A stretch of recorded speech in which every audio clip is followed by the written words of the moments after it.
civilly liable. Do you accept that somebody would be a violent sexual predator if they engaged in sexual violence? I mean, yeah, Do you accept yeah. that the definition of sexual violence would be any sexual action that's unconsensual? Sure, but bite and sniff young Okay, girls. How's perfect. So that? you do accept that sexual violence would be any sexual action that's unconsensual. So in I other love how words, you can't because you argue my accept point, so that you have to.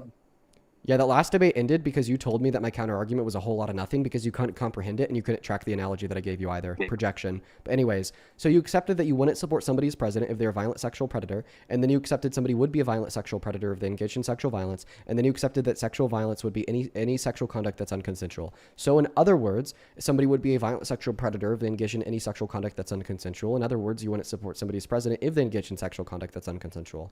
Donald Trump has engaged in sexual conduct that's unconsensual, and he's admitted to it too. A really good example of this would be him admitting to barging into the dressing rooms of naked women and girls at the beauty pageants in which he owned on the Howard Stern radio show in 2005 when he said he would just barge in there You because he never had the said ability to dressing room, because by he's the the way. owner. Okay, and then he would just look at all the naked bodies of the people inside.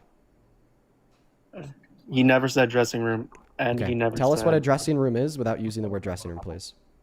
a place where people dress.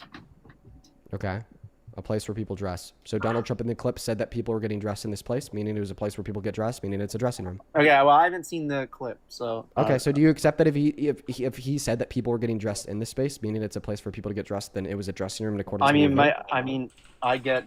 I sometimes get dressed in my bedroom. That's not a dressing room. Okay, so then a dressing room isn't just merely a place where people get dressed. So then redefine what a dressing room is without using the word dressing room.